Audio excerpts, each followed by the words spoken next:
nowadays we are thinking of global health, that the health of any individual anywhere in the world is the concern of everybody. And we are interconnected. Our world is too small today, and we travel so fast. Our population is exploding.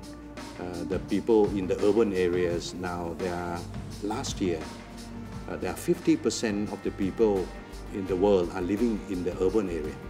More than 3 billion living in the urban area. We are encroaching on forests. We are destroying the environments. So the wildlife and us are in more contacts. So we are facing a lot of new diseases nowadays. We have to adapt to nature, right?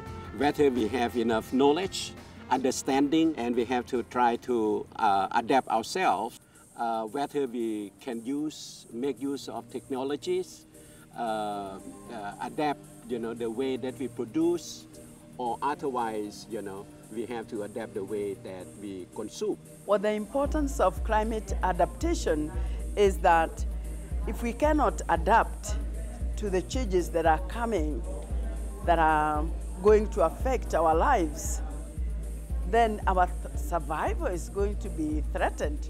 We are here tonight really to celebrate an increased commitment on the part of the Rockefeller Foundation. I think the contribution that Rockefeller made has changed patient care not only locally but now on an international level, so that instead of affecting thousands of patients, it's now affecting hundreds of thousands and eventually will affect millions of patients.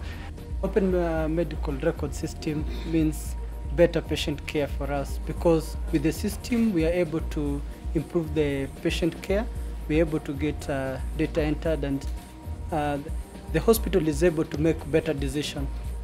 It's exactly the data keeping system that keeps them in the program every step of the way and gets their baby identified and tested and treated early. Because if we save lives of people, we also save our economy. And if the key is the medical record system, it's worthwhile being scaled up. Now the question is, how do we really make the system work as part of the general day-to-day management of the clinic, and how do we get this high-quality data that's really used by people?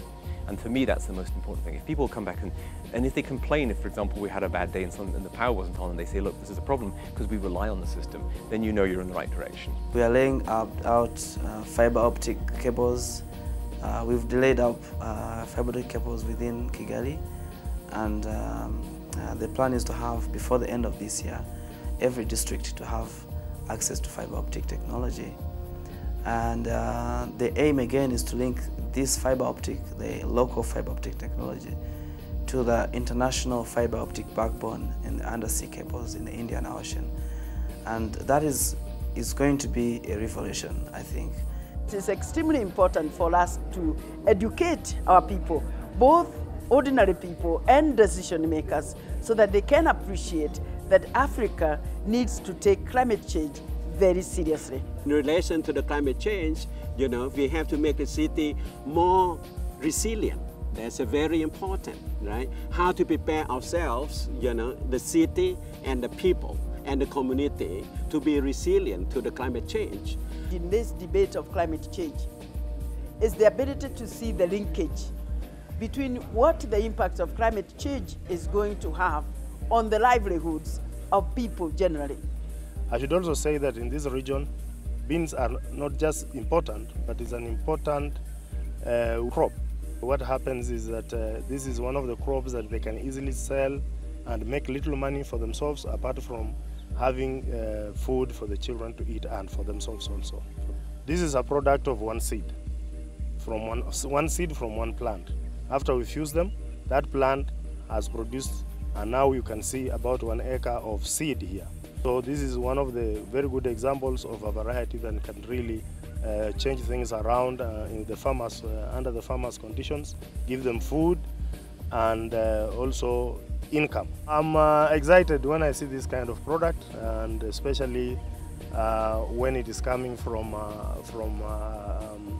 donor like Rockefeller. who are very interested in green revolution. Nowadays at Thailand Environment Institute, we have been working a lot on the urban agriculture. The local government has mandates and responsibility in order to make sure that their development activities, should bring us, to the more sustainable. The Mukdahan Sawanakhet site was one of the first MBDS sites and received funding, initial funding from the Rockefeller Foundation 6 years ago. And this funding led to the formalization of cross-border cooperation, which was already in place, but in a less informal manner. And when there were outbreaks or any other issues coming up, provincial health people on each side knew who to contact.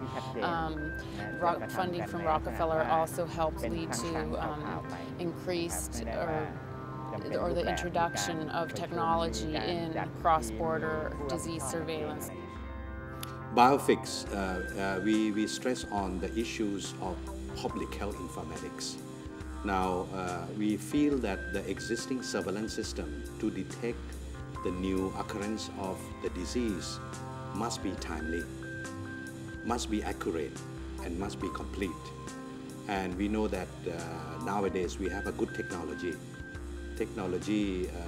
in communications and technology in sending the information, on a timely manner.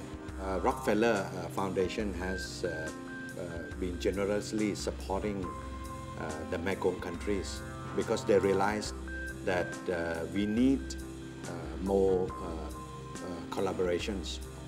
Let's say, if the outbreak occurs, are we prepared? Who will be responsible? Where the information should go? So database is very important, not only the data. So you have to have a systematic structure to build the database. Or in fact, Rockefeller has been helping Thailand for so long in the past. In fact, one of the, before BioFix, I think that everybody appreciates Rockefeller so much is the clinical epidemiology. I think we'll move forward, and we hope that in the next 2-3 years, we expect that Rockefeller would support us until that we can stand on our own feet.